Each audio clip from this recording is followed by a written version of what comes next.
Managers manage processes while leaders are focused on people. However, can a manager also be a leader? Can a manager be a great leader? Absolutely. That's the focus of today's episode. So here are 5 ways a manager can become a great leader. The first way is by becoming competent and confident. As a first-time manager or supervisor, and though you have a lot of learning to do and growing as well, you are a manager for a reason. You already have what it takes to do the job. You might be feeling some imposter syndrome that affects your confidence, and that's okay. But I'd like to let you know that you got to believe in yourself and your team, even though you don't know it all.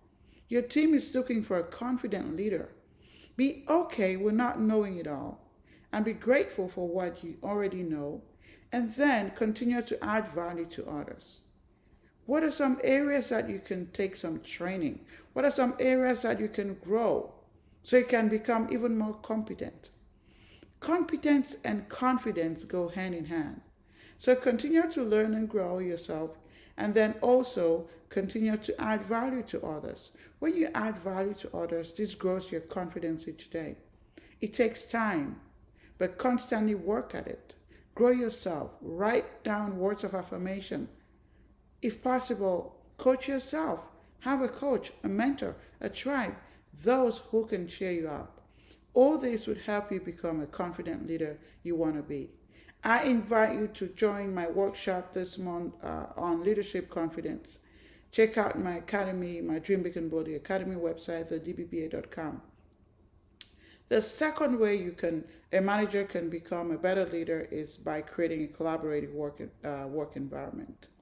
So by creating a collaborative work environment where everyone feels heard, respected, and valued, it is really critical for leaders. Please, please, please do not micromanage. You don't want to tell people what to do. Tell them, you have to know where they are, what they're doing every second. Micromanagement doesn't work. You want to be a great leader? Do not micromanage. Empower people. A team that works together creates a welcoming, supportive culture. Have an open door policy. And most often people say they have an open door policy and just waiting for people to come to them. As a great leader, you got to be able to go to people and meet them where they are. Be ready to ask them, what can I help you today? What are some of your challenges? Most often, they wouldn't come to you. You got to go to them and meet them where they are. Lead by example. Set the pace for collaboration and create a great work ethic. The third point I want to talk about is that of having a growth mindset. Investing in yourself, investing in your team. Be an encourager. Oh my gosh. These days, there's so many things going on in the workplace. People experiencing so many challenges. It's very, very timely for managers to step up and encourage their people. A great leader grows themselves and their team. Get to know your team. What are their strengths? What are their interests? How can you encourage them? How can you contribute towards their personal and professional growth? How can you help them to leverage their strengths, right? Encourage them, as I mentioned before, help them perform at their best. The fourth point is that of being adaptable and communicate clearly. Communication really is a driving force behind nearly everything our leaders do. So clearly communicate. This is a vital skill to leaders. As a manager, you should set clear expectations for your employees, right? You want to be a great leader. To do this, you got to be transparent about everything, about important topics, being able to establish guidelines, being able to provide and receive feedback from your team. Make sure they're clear on what they have to do. Make sure they're clear on what they have available to support them.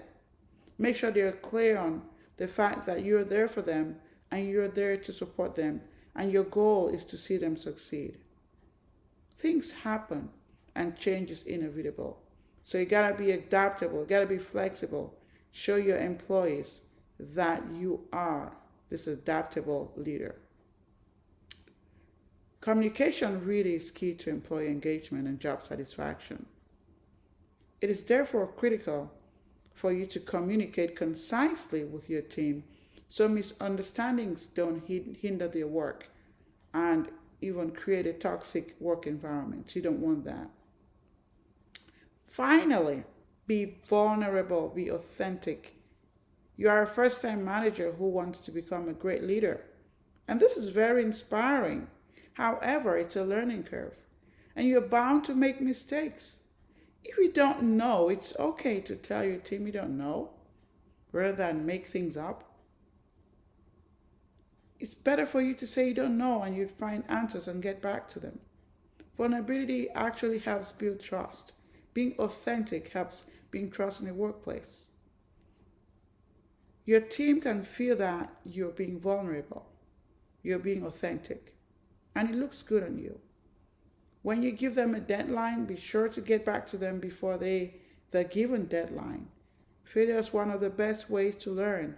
Do not be afraid of failure. When it happens, learn from it and move on. That's it for this week's podcast. To our listeners out there, thank you for tuning in to this wonderful episode.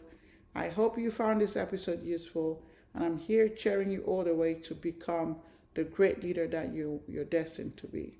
I hope to see you at the DBA workshop this month, focused on confidence and leadership. Please share with your network. Be safe, be well, and I'll see you same time next week. Be blessed.